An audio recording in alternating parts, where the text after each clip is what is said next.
Iran's nuclear facility. So another escalation coming in. The Isfahan nuclear facility of Iran has now been attacked, known as the brains and the warehouse of the nuclear capabilities of Iran.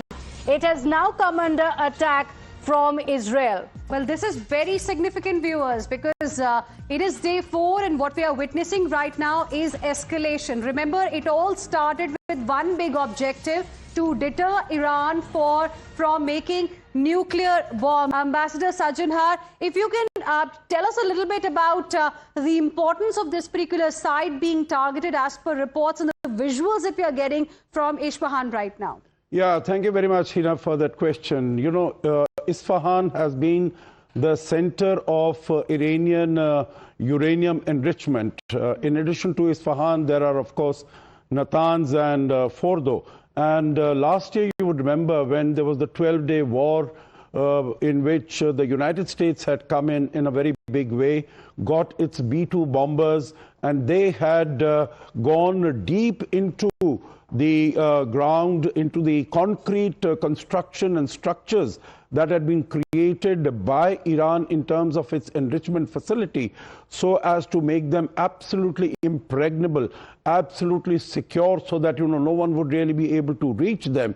There, the B-2 bombers, the bunker busters had been able to go in deep into it, and that is what President Trump had claimed, that the enrichment facility of Tehran, of Iran, had been completely obliterated, had been completely wiped off the ground. But of course, the intelligence of the United States subsequently came up to say that that was not the case, and there was some damage that was done to the upper stories, but where the uranium was stored down below, that had not been affected so much. So I think the attack that has taken place now, and that has also been confirmed by the International Atomic Energy Agency that is based in Vienna, Austria, they have said that there has been damage to the site, but that there is no radiation that is visible there. So I think this continues to be, because there were negotiations also going on first in Muscat and then also in Geneva, as far as limitation on the uranium enrichment facility of Iran. Right, and in fact, Oman had claimed, being the bridge between the two, they had claimed that Iran is going to give up on its nuclear facility. But we saw the attacks take place previously as well in the operations by the United States when the B-2 bombers were used, and now this time around as well. But Lieutenant General Dillon, do you want to come in here on the intel by the US and Israel and the way they're operating? You had Khamenei being killed on the very first day of the attack. Now you have Israel with the ground operations. Again, Hezbollah top commanders being killed on the very first day within just hours. Now you have nuclear facilities also coming under attack. So this would have taken weeks, months, and even years of planning.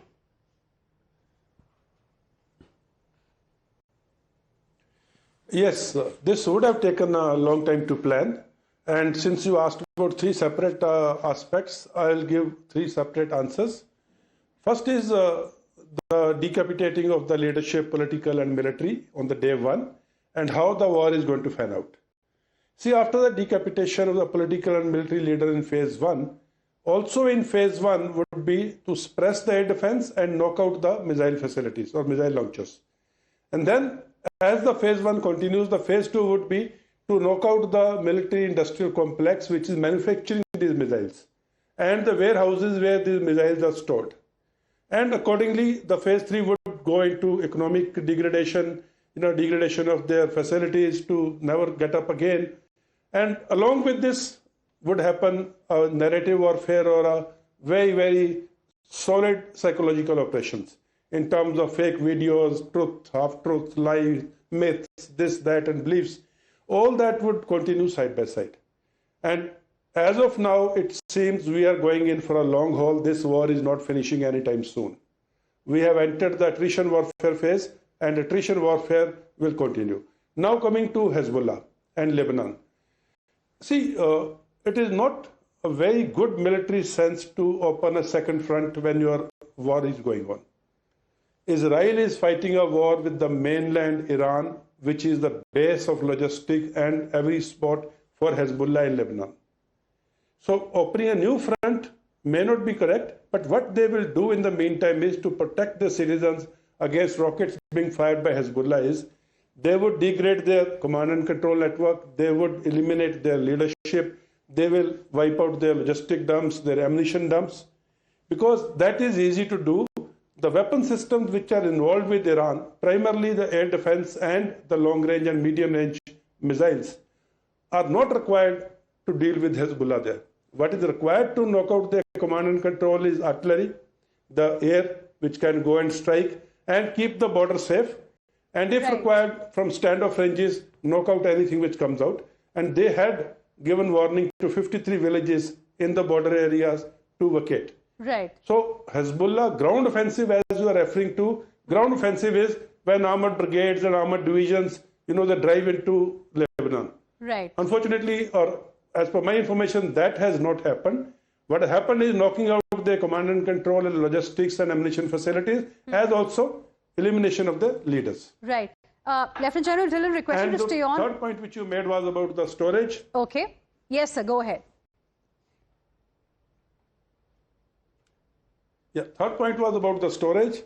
See, Iran has not stored their nuclear material or uranium or enrichment plants at a place where they can be hit by an overhead weapon system. Most of their storage in the northern portion of Iran is under the mountains. It is not that overhead protection of 10 feet, 20 feet, 30 feet. It has an overhead mountain on top of it. The tunnels go inside the mountain and they spread like a cobweb inside the mountain.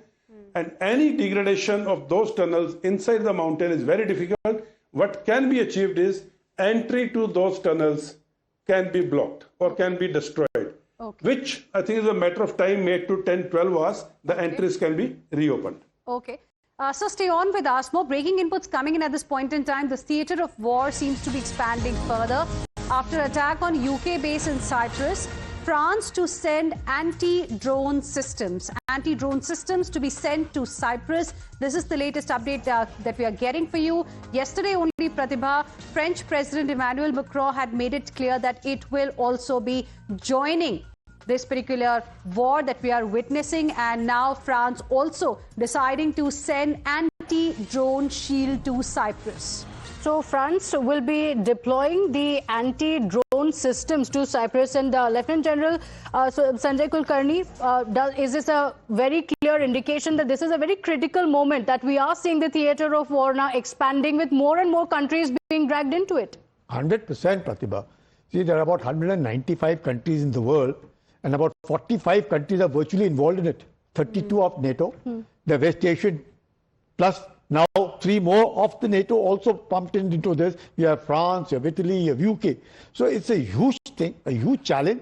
And with the French aircraft carriers, besides the 2 aircraft carriers of the United States over there, with Israeli pounding on Iran, I think Iran has, what the ambassador said, has shot in its foot. I'd say it has even bitten more than it can chew, because Iran cannot afford now to be able to take on this kind of an onslaught coming onto it. Because as I say, the flame burns brightest when it's on its way out. That's exactly what is happening of Iran. And I sincerely hope that the Iranian leadership understands that, because the Americans are aware who started this nuclear program. The Americans in 1954 under Reza Shah Pahlavi, basically for peaceful, for electricity, this thing. But they know where the 23 nuclear sites are. They know exactly the IAEA has also been feeding them with a lot of information as to what it is. And therefore, as far as nuclear is concerned, I think Iran's totally incapacitated. It's finished. There's no way, other than that 400 kg of uranium, one doesn't know where that it is, that the Americans must be wanting to find out. The Mossad knows exactly where and how things move in Iran. But notwithstanding that, Iran's nuclear finished, top leadership finished, the naval chief finished, the navy in state of Hormuz, and almost the state of decay, which it will not take more than 72 hours for the Americans to finish. Missiles firing wherever they want to. We have been hearing about it. Let's place it. The air defense of Israel and all the other bases are catering almost 90-95% of the Iranian missiles would have been shot down, drones would have been shot down. And whatever are falling elsewhere. The debris must be falling everywhere. And therefore, it's very, very difficult to find out the exact damage which these missiles and drones of Iran have been able to cause. But notwithstanding that, yes, the Iranians have the resilience shown by the Iranians, the ability to hit back. Full credit must be given to Iran, at least on this aspect. Absolutely. And, you know, yesterday when we got news about Iran's Natanz nuclear facility, after that we also got a reaction from Iranian president who said that Tehran will rebuild its nuclear infrastructure fairly quickly. So clearly now this aspect is going to be very important as well. We'll see if a statement comes from IAEA now on this. Requesting all our guests to please stay on with us. Heading into a very short break. We'll be back with lots more. Stay with us.